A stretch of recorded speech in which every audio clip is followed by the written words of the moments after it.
Hi, how's it going? RJ, Game News USA here. And I was proven right once again regarding a little team going by the name of the Kansas City Chiefs. So let me give a chance to explain what happened tonight when as they lost to the Houston Texans on Sunday Night Football. So if you like this kind of content, like, share, and sub. Let's jump into it. As I wear my Tom Brady shirt. I think it's fitting to be wearing this shirt. My goodness. First, I'm going to talk, real analysis here. And this was stuff I thought prior to the game. And then we'll get into the other stuff later and the 40,000 foot view. But the Chiefs had injuries along the offensive line. They were going against the NFL's best defense. They gave up the fewest points and the fewest yards per game. Usually the same defense doesn't do that. This defense is awesome. Defense does travel. The one saving grace for the Chiefs, they were at home. Didn't matter. Still like the Texans in this game. Still was proven right. So, what happened here? Well, really, actually, the Texans' pass rush didn't get to him too bad. Didn't get to Mahomes too bad. Both defenses played excellent. The Chiefs' defense played the best game it could have played. But the Texans went out to a 10-0 lead. And we've seen many of 10-0 leads disappear with Patrick Mahomes, a quarterback, going against that team. And C.J. Stroud was awesome in the first half. But that third quarter, they were completely shut down. And the Chiefs were able to tie the game up. But I believe the pivotal play came on that 4th and 1 the Chiefs went for. I totally disagree with the analytics here and with Andy Reid going for it deep in your own territory. Look how the game was playing out. It was 10-10. And there was no reason to go for it right there. Other than, you were panicked. You must have been panicked. Because your defense was playing great. Lights out. Punt the ball. Field position, right? They go for it, and Rashee Rice has an uncharacteristic drop. Huh. That's odd. More on the drops in a little bit. Then the Texans score a touchdown. Chiefs find themselves in a similar situation. 4th down. 4th and 4 this time. They go for it. They don't get it. Again, I disagree with the call. There was still 5.5 minutes left. Punt the ball. Your defense holds the Texans. They can't get a fucking first down in the second half. They almost didn't get any first downs in the second half. Barely any. But instead of making them go the long way, you give it to them a short field. They do get a couple first downs. And instead of having to punt the ball away,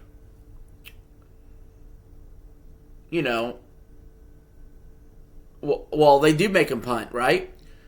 But there's yet another fourth. So the Texans are up 17-10.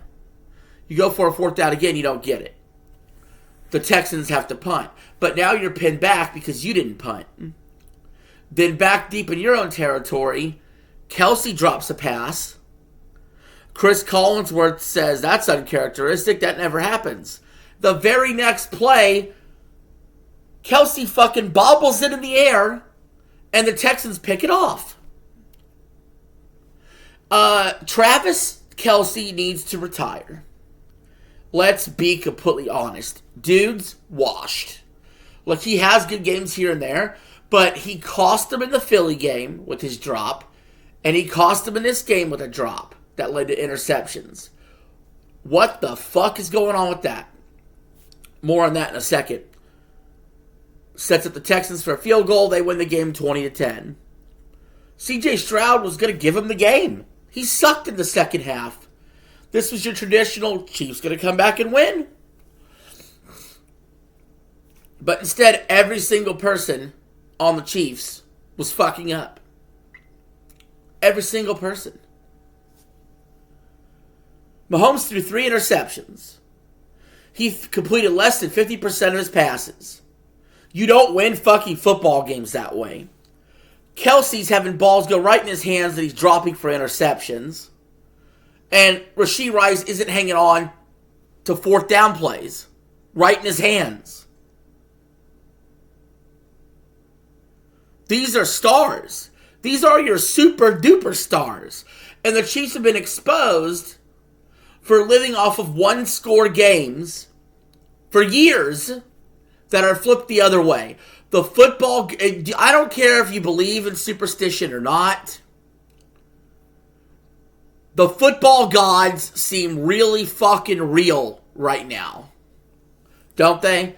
When you're 1-6 in 1-score games, when you're like 1-7 versus teams with winning records.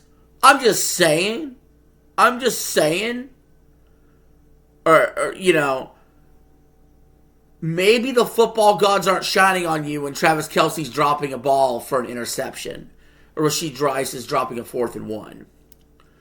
You know, and Mahomes had another pick where it was an arm punt. Essentially. Another pick was off of a tip. And it's like, they weren't running the ball really well. They deserve their failure. Look, you had a great run. Dynasties come to an end. Even New England, everybody likes to pretend that was a 20-year dynasty, when really, dynasties don't last 20 years. Okay, there was the young Patriots and the old Patriots. The young Patriots won 3 Super Bowls in 4 seasons. The old Patriots won 3. The old Brady's won 3 Super Bowls in 5 seasons. The Chiefs won 3 Super Bowls in 5 seasons, and they've had this 7-year run where they've been to the AFC Championship games. That's over. They come 1 short of the Patriots. Yes, the Chiefs can still technically make the playoffs, and I'll explain how in a little bit, although it's far-fetched. This was another gotta-have-it game. I've been hearing for weeks, this is gotta have it for the Chiefs, gotta have it for the Chiefs. And every time in these big games where you're supposed to have Mr. Clutch, and he sucks. Or even if he does great, like the Cowboys game, the defense sucked. It's something, right? You lose the turnover battle 3-0, you're probably going to lose the game. Okay? Now, I was told, Texans, they can't handle the cold. They can't handle the cold. Looked like they handled it just fine. You know, the Texans look like a playoff team. In fact, right now, they're slated to play the Patriots if the playoffs started today. I wouldn't want to fucking play them. Okay? So I'm going to explain. Let me explain how this is going to go. Okay? The Chiefs can't win the AFC West. That 9 straight AFC West titles is over. So the Patriots' 11 straight AFC East titles still the record. That record stands. Okay. So they can't win the division. So then you take a long, hard look at the wild card. You have the Bills sitting there at the 5 spot. They're, what are they, 9-4? They're 3 games ahead of the Chiefs, plus they have the tiebreaker. So, unless the Bills lose every single remaining game, and the Chiefs win every single remaining game, the Chiefs can't vault the Bills. Okay, so 5th seed's out. 5th seed's out. The Texans are now 2 games ahead of the Chiefs plus the tiebreaker, which means the Chiefs would have to win out, and the Texans can only win 1 more game out of 4. That's not happening. Okay? So the Texans are going to be in. Now the Colts have already fallen out. They're technically the 8th seed. Daniel Jones is hurt. I don't think the Colts are going to win another game the rest of the year with the schedule I seen that they have left. Fine. They'll pass up the Colts. They have the tiebreaker over them. That's cool. But there's another team ahead of the Chiefs for the wild card. The Chargers.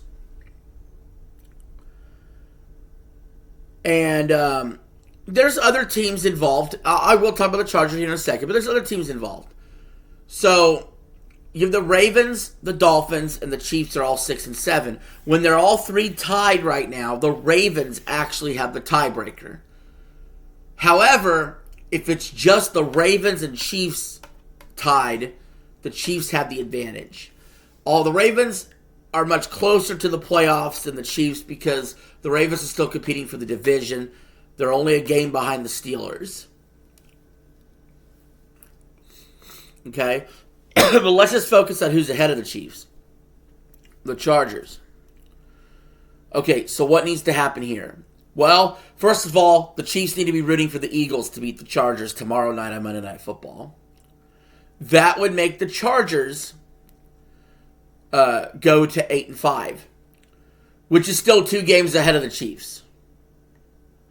Okay, but what happens next week? The Chiefs and the Chargers play each other. If they play each other and the Chiefs win, then the Chiefs will be 7-7. The Chargers will be 8-6. But here's where it gets dicey. They would have split the series against each other because the Chargers won in week 1. So who gets the tie break? Well, that depends on division record. Okay, so let's look at division record. I don't believe the Chargers have lost any division games. If I remember right, I think they've already beat the Raiders. They actually beat the Broncos earlier in the year. So more than likely, the Chargers would still have the tiebreak over the Chiefs. Which means the Chiefs need to finish with a better record than the Chargers. Plain and simple. Well, week 18, we know the Broncos play the Chargers.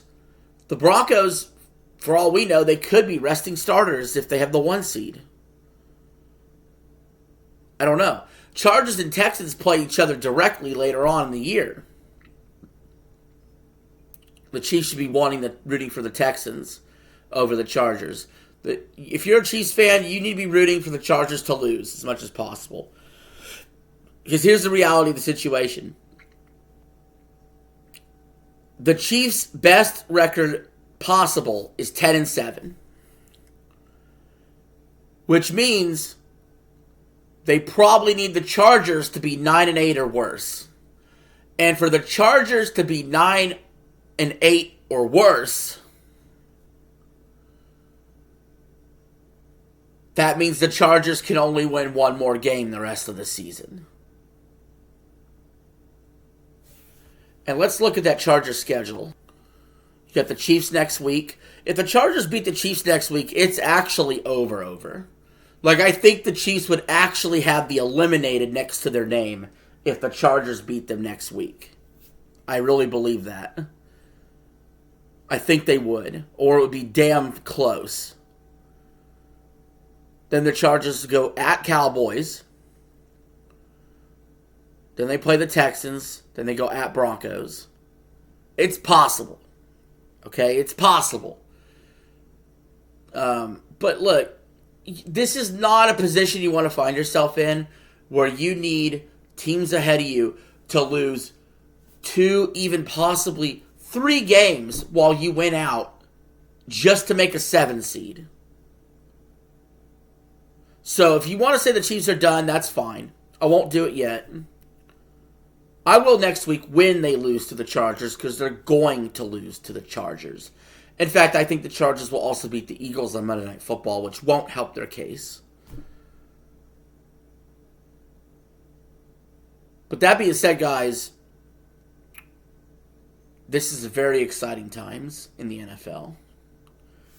This is RJ signing out. Have a good one.